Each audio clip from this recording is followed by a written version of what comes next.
Hola, buenas tardes. Aquí estamos, Biblia abierta. Seguimos con el libro de Crónicas y gracias a Dios seguimos con el gran rey Ezequías, que nos está guiando con mucho interés en su vida, ¿no? En todo lo que fue, que bueno, ya los dos programas anteriores lo hemos eh, señalado y disfrutando.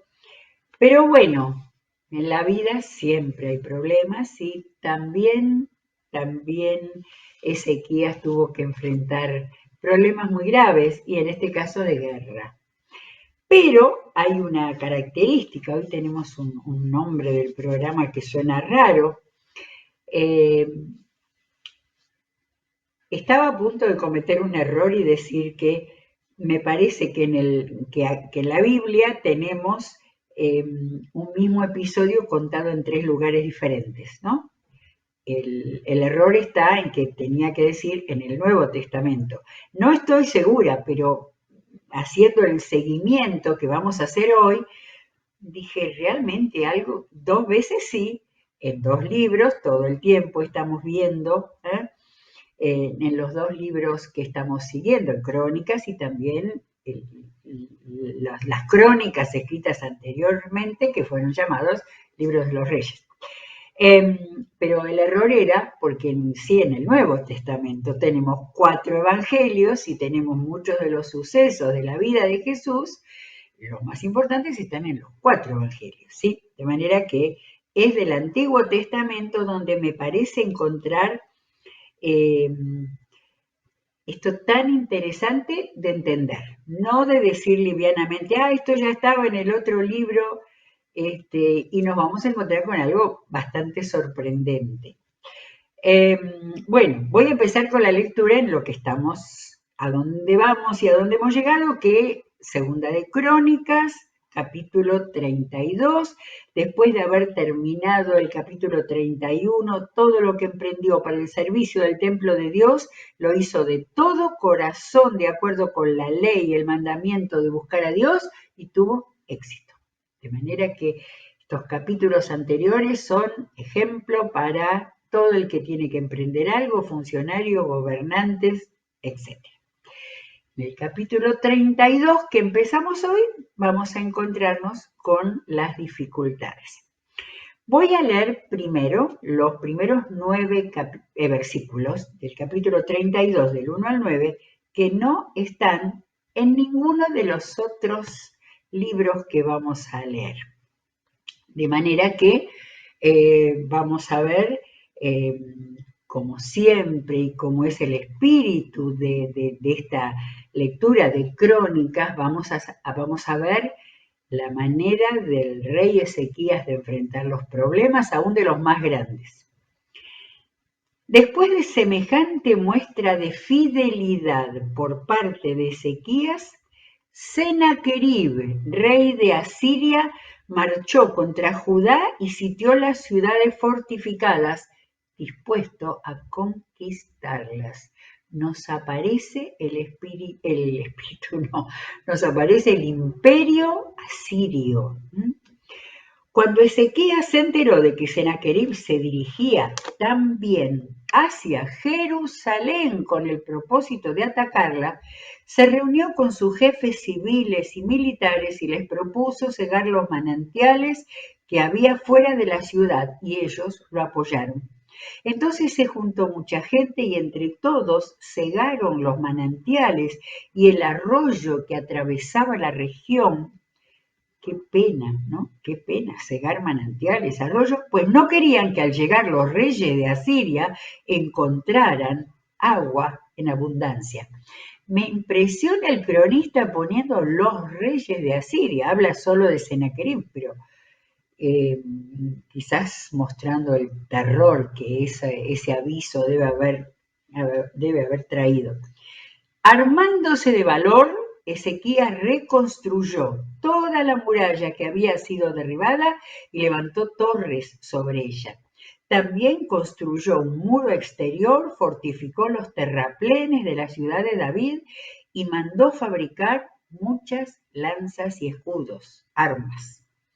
Luego puso jefes militares al frente del ejército y luego de reunirlos en la plaza frente a la puerta de la ciudad, los arengó con estas palabras. Cobren ánimo y ármense de valor, no se asusten ni se acobarden frente al rey de Asiria y su numeroso ejército, porque nosotros contamos con alguien que es más poderoso.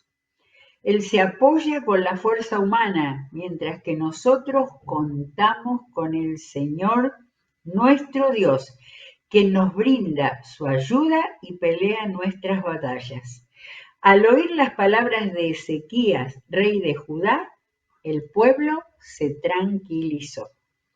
Había pensado buscar esa palabra en otras traducciones y me olvidé, pero qué bien que está acá, ¿no? Esa idea de tranquilizó. Es posible que en otra dijeran tuvo paz, no lo sé, pero el pueblo se tranquilizó. Habían trabajado para defenderse, habían visto dónde estaban los errores de falta de defensa en Jerusalén, los habían solucionado, reparado, y entonces habían ido a buscar al Señor y después estar en paz.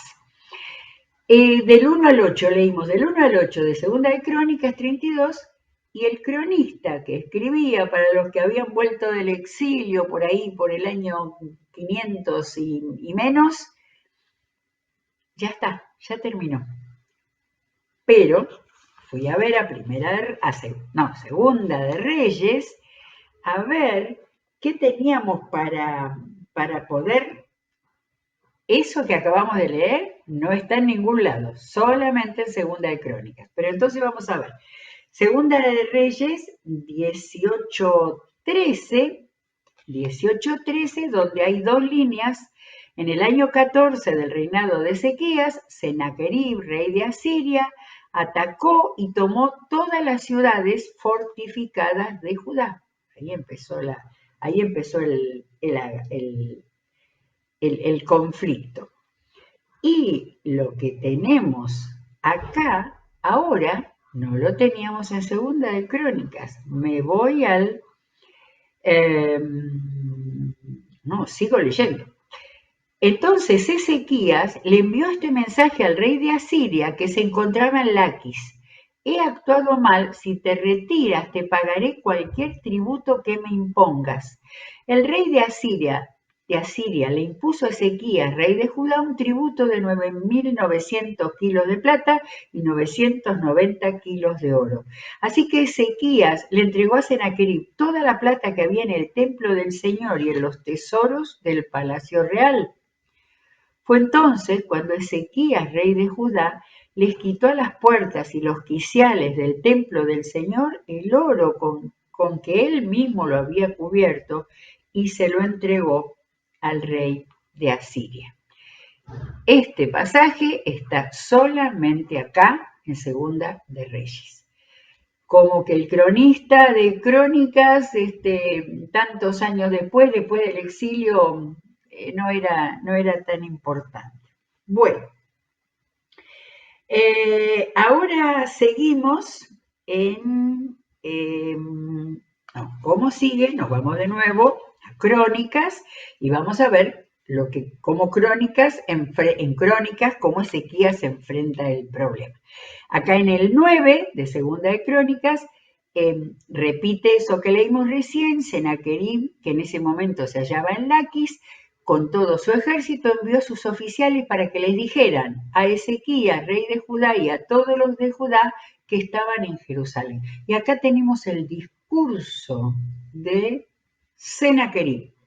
Así dice Sennacherib, rey de Asiria: ¿en qué basan su confianza para permanecer dentro de Jerusalén, que ya es una ciudad sitiada? ¿No se dan cuenta de que Ezequías los va a hacer morir de hambre y de sed?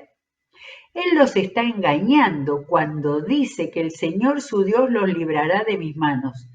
¿No fue acaso Ezequías mismo quien eliminó los santuarios y los altares paganos y luego ordenó a Judá y a Jerusalén adorar en un solo altar y solo en él quemar incienso? ¿cómo sabía Sennacherib todo lo que había pasado en Judá y Jerusalén? ¿Es que no se han dado cuenta de que yo y mis antepasados, en lo que yo y mis antepasados les hemos hecho a todas las naciones de la tierra? ¿Acaso los dioses de esas naciones pudieron librarlas de mi mano?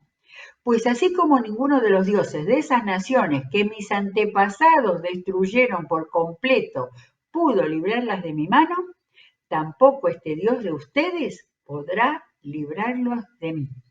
No se dejen engañar ni seducir por Ezequías, no le crean. Si ningún Dios de esas naciones y reinos pudo librarlos de mi poder y del poder de mis antepasados, mucho menos el Dios de ustedes podrá librarlos a ustedes de mi mano. Es muy interesante.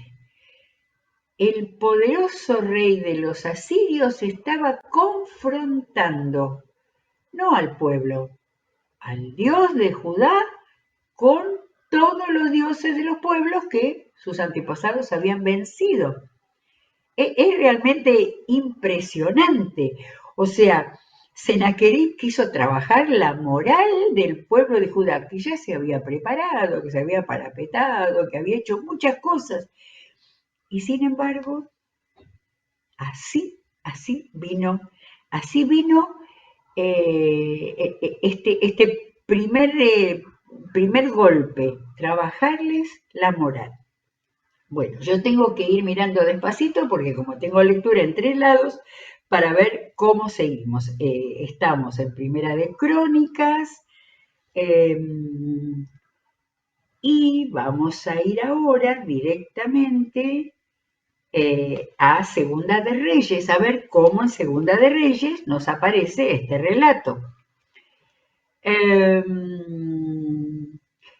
Detalles del ataque primero de los asirios. Desde Laquis, el rey de Asiria envió a su virrey, al funcionario principal y a su comandante en jefe al frente de un gran ejército para hablar con el rey Ezequías en Jerusalén. Marcharon hacia Jerusalén y al llegar se detuvieron junto al acueducto del estanque superior en el camino que lleva al campo del lavadero. Entonces llamaron al rey y salió a recibirlos Eliaquín, hijo de Hilquías, que era el administrador del palacio de Jerusalén, junto con el cronista Sebna y el secretario Joa. El comandante en jefe les dijo, entonces, este discurso, que se parece al es del comandante en jefe, no es de Sennacherib. Díganle a Ezequías que así dice el gran rey, el rey de Asiria. ¿En qué se basa tu confianza? Tú dices que tienes estrategia y fuerza militar, pero estas no son más que palabras sin fundamento. ¿En quién confías que te rebelas contra mí? Ahora bien, tú confías en Egipto. No, este discurso no hablaba de confiar en Dios, en Egipto. Ese bastón de caña astillada que traspasa la mano e hiere al que se apoya en él, porque eso es el faraón, el rey de Egipto, para todos los que en él confían. Y si ustedes me dicen, nosotros confiamos, acá atacan, en el Señor nuestro Dios, ¿no se trata acaso, Ezequías, del Dios cuyos altares y santuarios paganos tú mismo quitaste, diciéndoles a Judá y a Jerusalén, deben adorar solamente en este altar? A ver, estamos en Segunda de Reyes, y la lectura en Segunda de Reyes del 17 al 35, tenemos el discurso que aparece en Crónicas, pero por supuesto con más detalles. Todo lo que aparece en Crónicas está resumido pensando en lo que sea bueno para los exiliados que habían vuelto a Judá. Eliaquín, hijo de Hilquías, de los de Ezequías, le dijo, por favor, hábleles usted a sus siervos en arameo, ya que lo entendemos. No nos hable en hebreo, que el pueblo que está sobre el muro nos escucha. No quisieron que se atemorizara la gente. Pero el comandante en jefe respondió, ¿acaso mi señor me envió a decirles estas cosas solo a ti y a tu señor y no a los que están sentados en el muro? Si tanto ellos como ustedes tendrán que comerse su excremento y beberse su orina. Qué delicado el comandante en jefe. Dicho esto, el comandante en jefe se puso de pie y en voz en cuello gritó en hebreo, malo para hacer lo que le pedían que no hiciera. Oigan las palabras del gran rey, el rey de Asiria, no se dejen engañar por Ezequías, él no puede librarlos de mis manos, no dejen que Ezequías los persuada a confiar en el Señor, diciendo, sin duda el Señor nos librará, esta ciudad no caerá en manos del rey de Asiria. No le hagan caso a Ezequías, así dice el rey de Asiria, hagan las paces conmigo y ríndanse. De este modo cada uno podrá comer de su vid y de su higuera y beber agua de su propio pozo, hasta que yo venga y los lleve a un país como el de ustedes, país de grano, de mosto, de país y de pan y de viñedos, de aceite, de oliva y de miel. Como sabían, había ahí, pero no le hagan caso a Ezequías, que los quiere seducir cuando dice el Señor los librará. Esto ya lo leímos, pero acá está más amplio. ¿Acaso alguno de los dioses de las naciones pudo librar a su país de las manos del rey de Asiria? ¿Dónde están los dioses de Hamat y de Arfat? ¿Dónde están los dioses de Farbayín, de Ená y de Ibá? ¿Acaso libraron a Samaria de mis manos? ¿Cuál de los dioses de estos países ha podido salvar de mis manos a su país? ¿Cómo entonces podrá el Señor librar de mis manos a Jerusalén? Eso un poco más reducido, ya lo leímos en Crónicas. Acá tenemos la sucesión de países que ya los asirios se habían comido. Ahora, y acá tenemos el último que menciona, es Samaria. De manera que ya a esta altura ya había levantado al reino del norte. Y a lo que viene acá está solamente, estoy con Segunda de Reyes solo. Pero el pueblo permaneció en silencio y no respondió ni una sola palabra, porque el rey, Ezequías, había ordenado no le respondan. Entonces Eliaquim, hijo de Hilquías, administrador del palacio, el cronista Sebma y el secretario Joa, con las vestiduras rasgadas en señal de duelo, fueron a ver a Ezequías y le contaron lo que había dicho el comandante en jefe.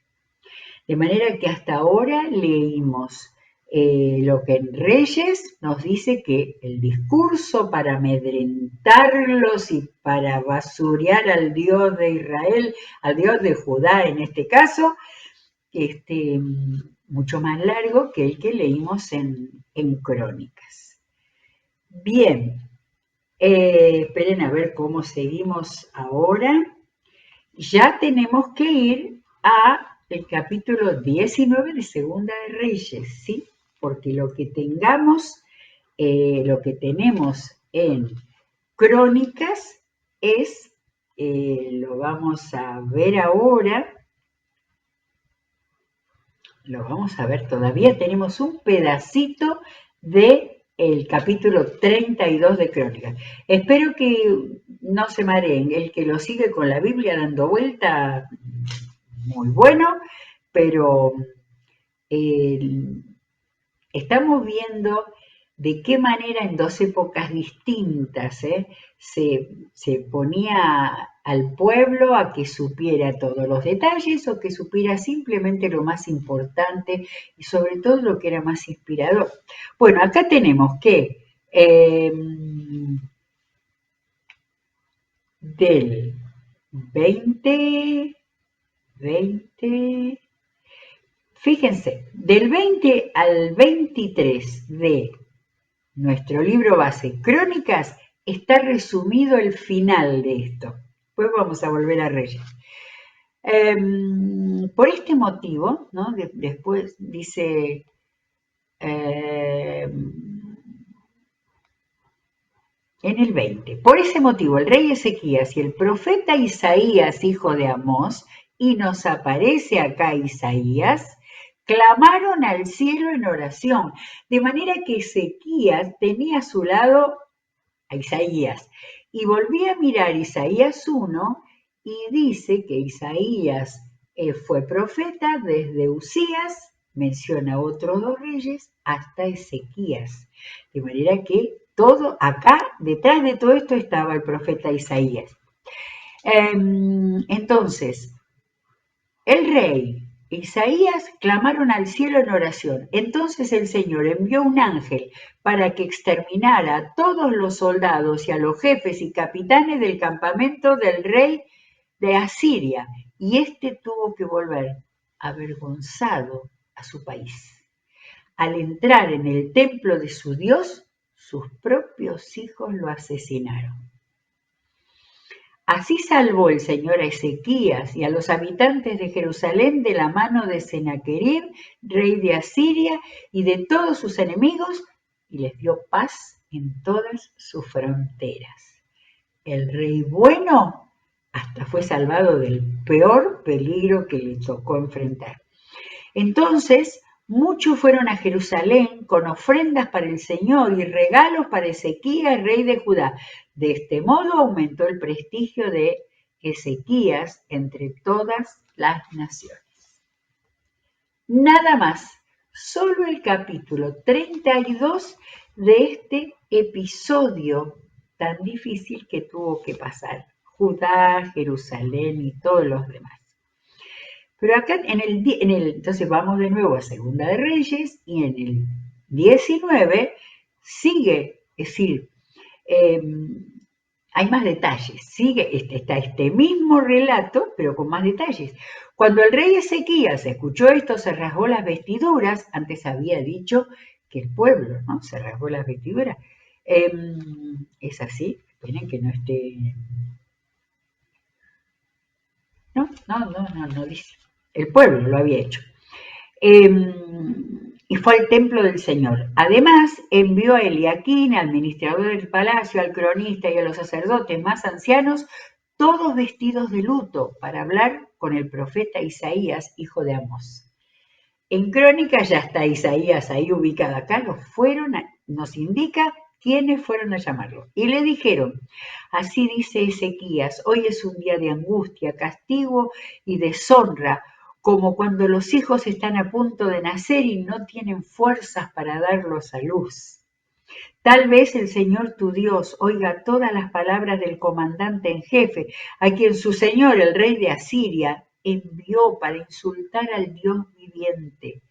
Que el Señor tu Dios lo castigue por las palabras que ha oído.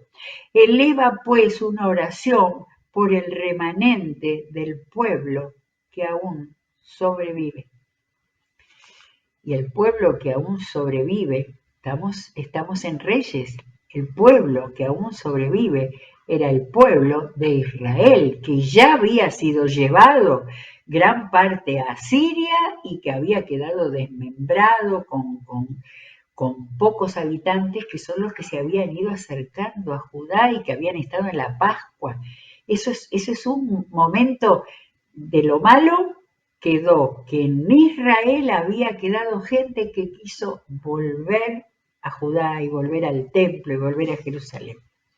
Cuando los funcionarios del rey Ezequías fueron a ver a Isaías, éste les dijo, díganle a su señor que así dice el Señor con mayúscula, no temas por las blasfemias que has oído y que han pronunciado contra mí los subalternos del rey de Asiria. Mira, voy a poner un espíritu en él, de manera que cuando oiga cierto rumor, se regrese a su propio país. Allí haré que lo maten a filo de espada.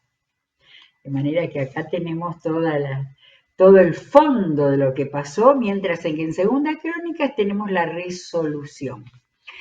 Cuando el comandante en jefe se enteró de que el rey de Asiria había salido de Laquis, se retiró y encontró al rey luchando contra Libná.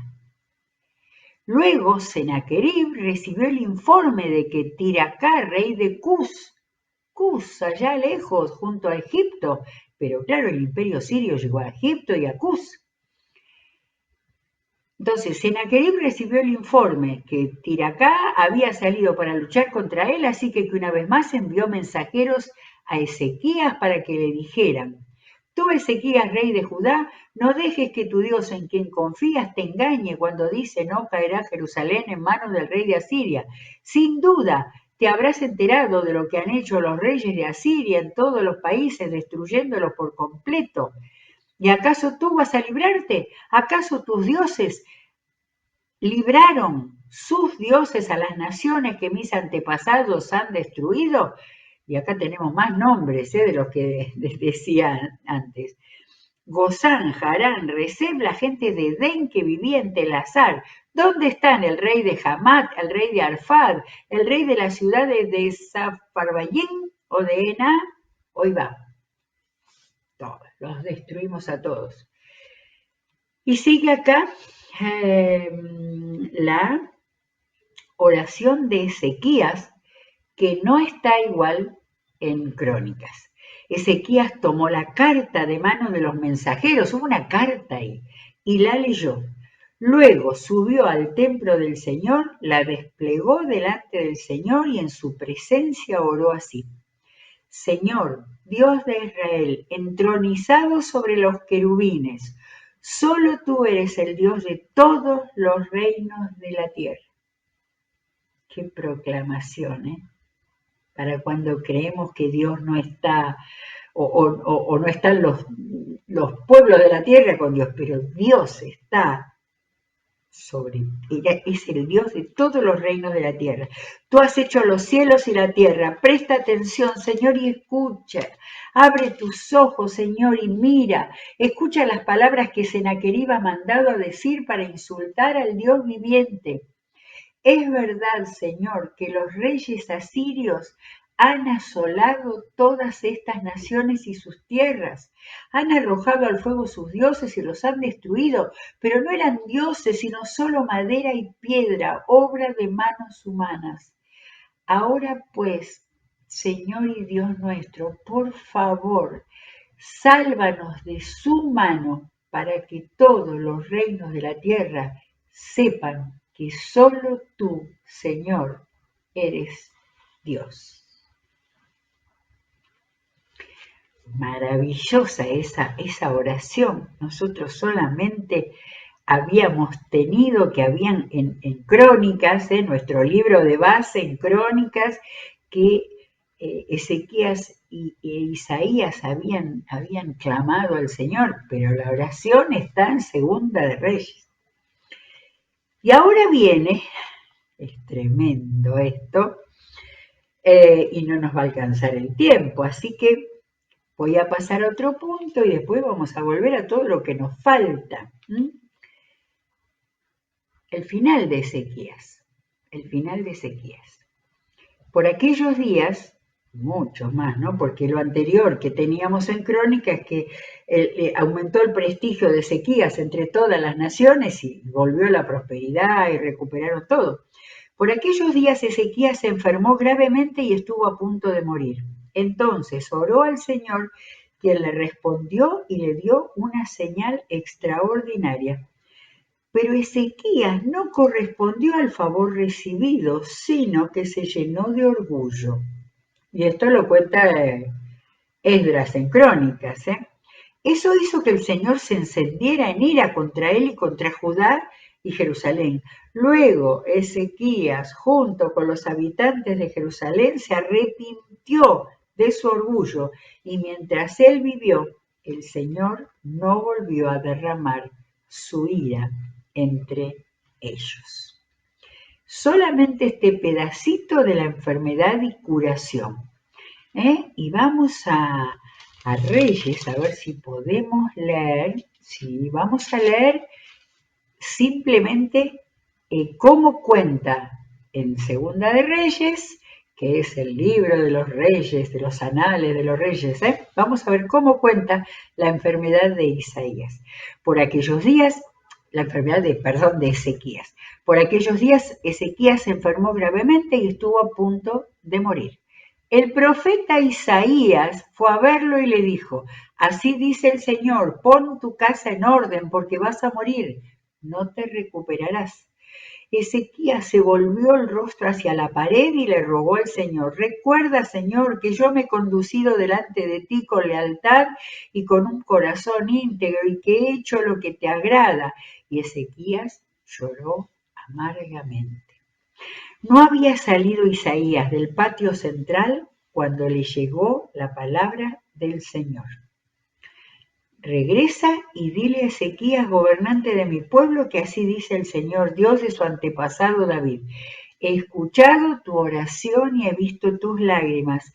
Voy a sanarte y en 3 días podrás subir al templo del Señor. Voy a darte 15 años más de vida y a ti y a esta ciudad los libraré de caer en manos del rey de Asiria. Yo defenderé esta ciudad por mi causa y por consideración a David, mi siervo. Entonces Isaías dijo, preparen una pasta de higos. Así lo hicieron y luego se la aplicaron al rey en la llaga y se recuperó. Quizás era muy conocido entre la gente esto, ¿por qué no lo contó el escriba de Crónica, que es tan interesante? Sigue. Ezequías, vuelvo a Segunda de Reyes. Ezequías le había preguntado al profeta, ¿qué señal recibiré de que el Señor me sanará y de que en 3 días podré subir a su templo? Isaías le contestó, esta es la señal que te dará el Señor para confirmar lo que te ha prometido. La sombra ha avanzado 10 gradas. ¿Podrá retroceder 10? Es fácil que la sombra se alargue 10 gradas, pero no que vuelva atrás. Entonces el profeta Isaías invocó al Señor y el rey hizo que la sombra retrocediera 10 gradas en la escala de Acaz. Por supuesto, la referencia que tengo acá al lado es la de Josué, cuando en Ajalón también hubo un movimiento del sol, el que los científicos dicen, eso es imposible. Pero nada es imposible para el Señor.